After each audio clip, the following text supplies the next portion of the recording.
নমস্কার, সকলকে স্বাগত জানিয়ে শুরু করছি জীবনের আলো অনুষ্ঠান। সকলে নিশ্চয়ই খুব ভালো আছেন। দেখুন, কয়েকটা জিনিস আমাদের এগুলো সত্যি করে মেনে না চললে আমাদের জীবনে বিভিন্ন ধরনের সমস্যা বা হতাশা এগুলো নেমে আসে। সেরকম একটা বিষয় যেটা সন্তান, অর্থাৎ সন্তান ধারণ করা মেয়েদের ক্ষেত্রে কিন্তু একটা ঈশ্বরের দেওয়া, বলবো একটা উপহার বলতে পারেন। সবাই কিন্তু সেটা পায় না, এবং এটা কিন্তু মেয়েদের কাছে সব থেকে আনন্দের বিষয় হয় যখন তার সন্তান সে ধারণ করে। তো এই জায়গাটা অনেক ক্ষেত্রে অনেক ধরনের সমস্যা জীবনে আসে। কারণ অনেকের দেখবেন যে মিসক্যারেজ হয়ে যাচ্ছে, অনেকের ক্ষেত্রে সন্তান আসছে না, অনেকের ক্ষেত্রে দেখবেন যে হয়তো 10-12 বছর 15 বছর বিবাহ হয়ে গেছে, সন্তান আসতে চাইছে না, কোনো না কোনো কারণে সমস্যা তৈরি হচ্ছে। তাহলে এগুলো আপনার, তো অন্যান্য গ্রহ নক্ষত্রের কানেকশন তো অবশ্যই রয়েছে সেখানে। ছেলেদের ক্ষেত্রে শুক্র গ্রহ কতটা ভালো আছে, মেয়েদের ক্ষেত্রে মঙ্গল গ্রহটা কতটা পাওয়ারফুল জায়গায় রয়েছে, কোনো অশুভ গ্রহ কানেকশন হয়ে আছে কি না, এগুলো তো বিচার্য বিষয় রয়েছেই। কিন্তু এর সঙ্গে সঙ্গে বাস্তু কিন্তু খুব গুরুত্বপূর্ণ। এই বাস্তু একটা জাতক একটা জাতিকাকে অনেক কিছুর পরিবর্তন করে দিতে পারে।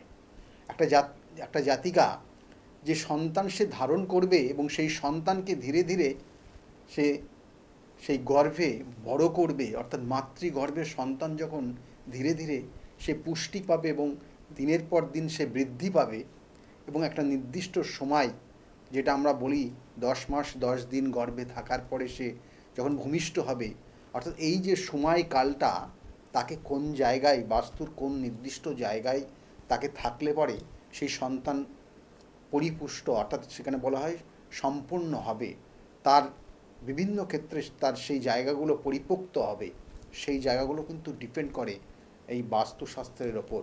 কারণ বাস্তুর বিভিন্ন যে কানেকশান রয়েছে, বাস্তুর যে নির্দিষ্ট দিকগুলো রয়েছে, যে 10টা দিক রয়েছে, এবং এই 10টা দিকের বিভিন্ন যে তত্ত্বগত কানেকশান, সেই তত্ত্বগত যেটা আলো বাতাস এবং তার সঙ্গে সঙ্গে বিভিন্ন ধরনের যে পঞ্চতত্ত্বের যে কানেকশান, জল এবং সেই মাটি, এবং এই যে কানেকশানগুলো, প্রত্যেকটা কানেকশান তার নির্দিষ্ট দিক থেকে আসে, এবং এটা যখন একটা আপনার বাস্তুতে যখন ব্যালেন্স জায়গা তৈরি হবে, তখন সেই বাস্তুটা সম্পূর্ণ হবে এবং সেটা সুস্থতার দিক দিয়ে সম্পন্ন হবে। তাই আপনার দেখা গেলো যে আপনার ক্ষেত্রে দেখা গেলো সন্তান বারংবার মিসক্যারেজ হয়ে যাচ্ছে, কারো ক্ষেত্রে সন্তান আসছে কিন্তু কিছুদিন পরে মিসক্যারেজ হচ্ছে, কারো ক্ষেত্রে সন্তান আসছেই না। এগুলো কিছু কিছু জায়গা ইন্ডিকেশন করে। তাই যেমন অগ্নি, অর্থাৎ আগুন, যেমন এখানে কানেকশন, যেটা আগুন থেকে যেমন শক্তি তৈরি হয়, আগুন থেকে যেমন তৈরি হয় জীবের জন্ম হয়। আগুন অর্থাৎ তাপ যদি না আসে তাহলে সেখানে কোনো জন্ম হয় না, এটা একটা নির্দিষ্টভাবে জানবেন। আমরা বিভিন্ন ক্ষেত্রে বিভিন্ন প্রাণী দিয়েই আমরা যদি বুঝি, তাহলে সেক্ষেত্রেও সেটাই দেখেছি। তাই অগ্নির একটা নির্দিষ্ট দিক রয়েছে, সেই দিকটা হচ্ছে অগ্নিকোণ, সেটা হচ্ছে সাউথ এবং ইস্ট কর্নার। সেই অগ্নিকোণে অগ্নির জায়গা রয়েছে। আপনি যদি সেই অগ্নিকোণে না থেকে যদি জলকোণে, অর্থাৎ জলের জায়গা, যেটা হচ্ছে আমরা বলি যে উত্তর দিক বা নর্থ ইস্ট কর্নার, তাহলে এই সব জায়গাতে যদি আপনার বেডরুম করেন, তাহলে দেখবেন যে সন্তান আপনার আসছে না, বা সন্তান গর্ভে আসার পরেও হয়তো আপনি ওই নির্দিষ্ট জায়গায় উত্তর দিক বা উত্তর পূর্ব কর্নারে সেই গর্ভবতী মাকে আপনি সেখানে শয়ন করতে দিচ্ছেন, সেখানেই রাখছেন, ম্যাক্সিমাম সময়টা সেখানে কিন্তু সে অতিবাহিত করছে। সেক্ষেত্রে দেখবেন সন্তান কিন্তু সে তার নির্দিষ্ট যে অনুযায়ী যে বাড়ার কথা বা তার ওয়েট যেটা ইনক্রিজ হওয়ার কথা, সেটা কিন্তু হচ্ছে না। কারণ হচ্ছে না, কারণ সেখানে সম্পূর্ণটা জলের আবহাওয়া, সেখানে ঠান্ডার জায়গা রয়েছে, সেখানে কোনো নেই, না নেই কোনো হিট। সেই জন্য সেই কারণে কিন্তু সেখানে সে সন্তান বড় হচ্ছে না, বা সন্তানের তার ওয়েটটা ইনক্রিজ হচ্ছে না। কিন্তু সেই সন্তানকে যদি আপনি কোথায় রাখবেন না, অগ্নিকোণেও কিন্তু সন্তান যখন গর্ভে চলে আসবে, তখন কিন্তু তাকে আর সম্পূর্ণভাবে অগ্নিকোণে তাকে স্থায়ী দেওয়া যাবে না। তার জন্য তার নির্দিষ্ট দিক রয়েছে সাউথ এবং সাউথ ওয়েস্ট কর্নার। এটা হচ্ছে সম্পূর্ণভাবে সেখানে বৃদ্ধি পাওয়ার জায়গা। তাহলে সেখানে কিন্তু নির্দিষ্টভাবে প্রোটেকশনের মধ্যে তাকে রাখতে হয়। এবং কখনো কখনো আমরা বলে দিই যে একটা নির্দিষ্ট সময় সে সাউথ ইস্ট কর্নারে থাকবে, একটা নির্দিষ্ট সময় সে সাউথ নর্থ ইস্ট কর্নারে থাকবে। এই যে নর্থ ইস্ট কর্নার একটা পজিটিভ এনার্জি দেয়, যেটা হচ্ছে, আমি সম্পূর্ণটা কিন্তু আজকে যে যারা মা হতে চলেছেন তাদের জন্য বিশেষ করে কিছু মেসেজ দেব। এটা খুব ইম্পর্টেন্ট, কারণ এখানে কিন্তু বলবো এটা বাস্তুশাস্ত্রগত কানেকশন অনুযায়ী বলছি। তা সেই জন্য নর্থ ইস্ট কর্নারটা কিন্তু ঠিক 10টা পর্যন্ত, সকাল সূর্য উদিত হবে তার থেকে 10টা পর্যন্ত সময়টা খুব পজিটিভ এনার্জি দেয় ওই কর্নারটা।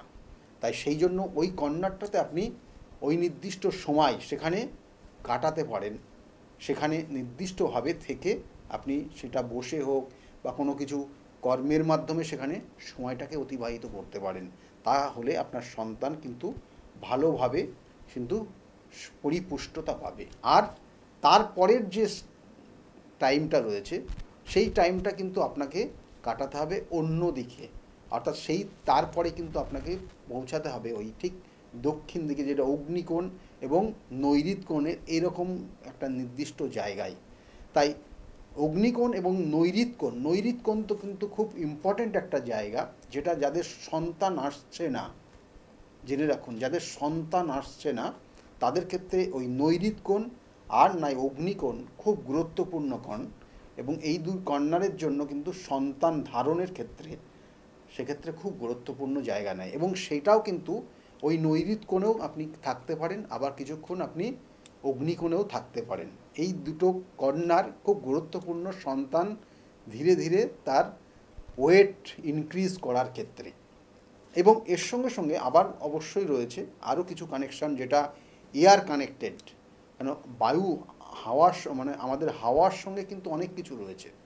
অর্থাৎ এই বায়ুকোণের যে কানেকশান রয়েছে, সেই বায়ুকোণ থেকে যদি আপনার ক্ষেত্রে পরিপুষ্টতা আসে, কারণ একটা জাতক জাতিকার সম্পূর্ণভাবে যদি সে অক্সিজেনটা গ্রহণ করে, আমি প্রত্যেকটা সায়েন্টিফিক কজ দিয়ে আপনাদেরকে বোঝাচ্ছি বাস্তুটা কতটা ভালো হলে বা কোন কর্নার থেকে কি ধরনের কিন্তু এলিমেন্টটা আপনার বাস্তুতে প্রবেশ করবে। এবং সেক্ষেত্রে একটা সন্তান সে কিন্তু গর্ভে রয়েছে এবং সে সেই অবস্থায় তার মাতৃ গর্ভে থেকে সে কীভাবে পুষ্টি লাভ করবে, এবং এই এলিমেন্টের মাধ্যমে সে কিন্তু পুষ্টি লাভ করবে। সেই জন্য বলা হচ্ছে এয়ার অবশ্যই আসতে হবে, তার সেই বায়ুকোণ রয়েছে নির্দিষ্টভাবে।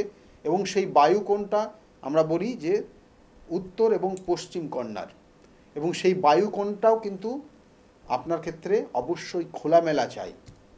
তাহলে সেই জায়গাতে একটা গর্ভবতী মা যদি অবস্থান করে, যে আমি যে পয়েন্টগুলো বললাম সেই পয়েন্ট অনুযায়ী, তাহলে কিন্তু সেই গর্ভবতী মা তার সন্তান, অর্থাৎ তার সন্তানের জন্য একটা সুষ্ঠু পরিবেশ পাবে এবং তার সন্তান ভূমিষ্ঠ হবে এবং খুব ভালোভাবে হবে। এবং এই ক্ষেত্রে দেখবেন যে অনেক সময় আমরা ভুল কিছু পদক্ষেপ নিয়ে নিই। ভুল পদক্ষেপ কী নিই না, কখনো কখনো হয়তো বিমের নিচে, অর্থাৎ সেই গর্ভবতী মাকে হয়তো শয়ন করছে, আমি যে নির্দিষ্ট দিক বললাম, যে কর্নারগুলো বললাম, হয়তো সেখানেই রাখছেন, কিন্তু হয়তো বিম আছে ওপরে, সেই বিমের নিচে তাকে শয়নের জন্য দিচ্ছেন। এটা একদম দেবেন না, তাতে কিন্তু ক্ষতি হয়। বিমের নিচে কোনো গর্ভবতী মাকে কিন্তু শয়নের জন্য তার কোনো বেড রাখবেন না। এবং বিমের নিচে যেমন বললাম, তার সঙ্গে সঙ্গে তার কোনো টয়লেট ব্যবহার করতে দেবেন না এমন কোনো জায়গায়, সেটা হচ্ছে সিঁড়ির নিচে বা নিচবর্তী কোনো, অর্থাৎ দেখা গেলো যে অনেক সময় ভূগর্ভ, অর্থাৎ দেখা গেলো যে বিল্ডিংয়ের নিচে হয়তো অনেক সময় টয়লেট থাকে, তাহলে সেই টয়লেটটা ব্যবহার করতে দেবেন না। বা সিঁড়ির নিচে কোনো টয়লেট ব্যবহার করতে দেবেন না কোনো গর্ভবতী মাকে। তা হলে কিন্তু অনেক ধরনের সন্তানের ওপর এফেক্ট আসে। এবং এর সঙ্গে সঙ্গে আর কি করবেন, আপনার বাস্তুর দক্ষিণ পশ্চিম দিক সব সময় পরিষ্কার পরিচ্ছন্ন রাখবেন। আর দক্ষিণ দিকের যদি কোনো দরজা থাকে, মেন গেট থাকে, সেই গেট দিয়ে গর্ভবতী মাকে কিন্তু বাইরে নিয়ে যাবেন না বা বাইরের থেকে নিয়ে আসবেন না। এটার কিন্তু বিকল্প ব্যবস্থা অন্যভাবে আপনাদেরকে করতে হবে, কারণ দক্ষিণ দিক সর্বদাই আমরা বলে থাকি জমের দিক। সেই জন্য গৃহের থেকে যখন গৃহের বাইরে যাবে সেই দিকটা যেন ব্যবহার না করে, আবার গৃহের বাইরের থেকে যখন গৃহে ঢুকবে সেই দিকটাও যেন ব্যবহার না করে। করলে বিভিন্ন ধরনের সমস্যা সন্তানের ওপর এফেক্ট আসতে পারে। আর তার সঙ্গে সঙ্গে কি বলবো না, তার সঙ্গে সঙ্গে আরেকটা জিনিস ভীষণ ভীষণ গুরুত্বপূর্ণ, যেটা যে খাওয়া দাওয়ার ক্ষেত্রেও কিন্তু আপনাকে সময় বিশেষ যে খাবারটা যখন খাওয়া উচিত, তাহলে আপনি রাত্রে এমন কোনো খাবার খাচ্ছেন যেটা দিনে খাওয়া উচিত ছিল, সেগুলোর থেকেও নিজেকে সতর্ক থাকতে হবে, না হলে সমস্যা হবে। আর একটা জিনিস, সব সময় চেষ্টা করবেন আপনি, অর্থাৎ এই গর্ভবতী মায়েদেরকে যেখানে আপনি রাখবেন, যে রুমটাতে রাখবেন, সেই রুমটাতে কোনো রকমের যুদ্ধের কোনো ফটো লাগাবেন না, যুদ্ধের কোনো সিম্বল যেন সেখানে না থাকে, এবং তার সঙ্গে সঙ্গে কোনো মানে আতঙ্কজনক এমন কোনো ফটো সেখানে রাখবেন না, তাহলে কিন্তু সন্তানের তার একটা এফেক্ট আসবে। এবং গর্ভবতী মাকে কখনোই কিন্তু দুশ্চিন্তার মধ্যে দেবেন না। এমন কোনো দেখা গেলো টিভির স্ক্রিনে এমন কোনো ছবি, এমন কিছু ভিডিও দেখছে, বা দেখা গেলো মোবাইলের মাধ্যমে এমন কিছু ভিডিও দেখছে যাতে তার মনে একটা নেগেটিভ এফেক্ট হচ্ছে, এবং সেই নেগেটিভ এফেক্টটা যেন তার মধ্যে না আসে, তাহলেও কিন্তু সন্তানের নেগেটিভ প্রভাব তৈরি হবে। এবং কোনো কোনো সময় দেখবেন যে সন্তানের জন্য সে হয়তো একটা হঠাৎ করে কোনো একটা দুশ্চিন্তার মধ্যে পড়ে গেল, এবং ওই দুশ্চিন্তাটা কিন্তু তার সন্তানের ক্ষেত্রে ক্ষতির জায়গা তৈরি করবে। সেই জন্য এই জায়গাগুলো কিন্তু অবশ্যই দেখতে হবে, এবং তার সঙ্গে সঙ্গে ডাক্তারি পরামর্শ অবশ্যই নেওয়া প্রয়োজন। তাই এই ছিল মেনলি বাস্তুশাস্ত্রের জায়গা। আর বাস্তুশাস্ত্রের বিভিন্ন আমরা বারবার বলি যে শয়নের ক্ষেত্রেও কিন্তু দক্ষিণ দিক আর না হলে পূর্ব দিকে মাথা দিয়ে শয়ন করতে হবে, কিন্তু কোনোভাবে উত্তর দিক বা পশ্চিম দিকে মাথা দিয়ে কোনোভাবে যেন শয়ন না করে গর্ভবতী মায়েরা। তাহলে এই কটা পয়েন্ট মোটামুটি আপনি যদি মেনে চলতে পারেন, তাহলে কিন্তু আপনার সন্তান কিন্তু ভালোভাবে ভূমিষ্ঠ হবে। কারণ এটার কোনো কারণেও কিন্তু অনেক সময় সন্তান মিসক্যারেজ হয়ে যায়, এবং সেটা যাতে না হয় সেই জন্য সেক্ষেত্রে সতর্ক থাকবেন।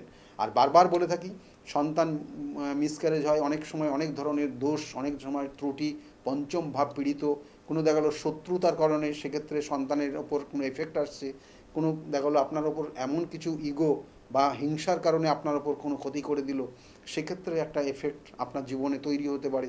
বা দেখা গেলো আপনার পূর্ব জন্মের কোনো কর্মফল, সেইটার কারণে হয়তো সন্তানের ওপর এফেক্ট আসতে পারে। বা দেখা গেলো সন্তানের মানে আপনার পরিবারের হয়তো অনেকের ক্ষেত্রে অনেক ধরনের শত্রু আছে আপনার ওপর, সেই জন্য সেই কোনো খারাপ প্রয়োগ করে আপনার সন্তানকে কিন্তু সমস্যায় ফেলে দিতে পারে। তাহলে এই জায়গাগুলো কিন্তু অবশ্যই তার প্রতিকার প্রতিবিধান রয়েছে। প্রতিকার প্রতিবিধান এবং সঠিক গাইডলাইন আপনি যদি নিতে পারেন, তাহলে অবশ্যই আপনার জায়গাটা ভালো হবে, আমি বারবার বলি। সেই জন্য যে বিগত দিনে বহু মানুষ তারা এসছে আমার কাছে, তারা সেই জায়গা থেকে পরিপূর্ণতা পেয়েছে, এবং তারা আজকে সেই জন্য সামনে ক্যামেরার সামনে দাঁড়িয়ে তারা বলতে সাহস পেয়েছে যে না, আমি আপনার কাছে এসে আমরা ভালো আছি, ভালোভাবে আমাদের যে উদ্দেশ্য নিয়ে এসেছিলাম সেই উদ্দেশ্য সাকসেস পেয়েছি। এরকম বহু বড় মানুষ তারা আজকের জায়গায় কিন্তু ভালো রয়েছে, কারণ সকলতে ক্যামেরার সামনে এসে বলতে পারে না, কারণ এটা সম্পূর্ণভাবে গুপ্ত ক্রিয়ার মাধ্যম। তাই গুপ্ত ক্রিয়ার মাধ্যমে যারা সাহস করে এসছে তারা তো বলেছেই, কিন্তু এরকম অগণিত রয়েছে যারা হয়তো ক্যামেরার সামনে আসতে পারছে না, কিন্তু তারা অবশ্যই যথেষ্ট উপকার পেয়েছে, তারা নিজেরাই বলে গেছে।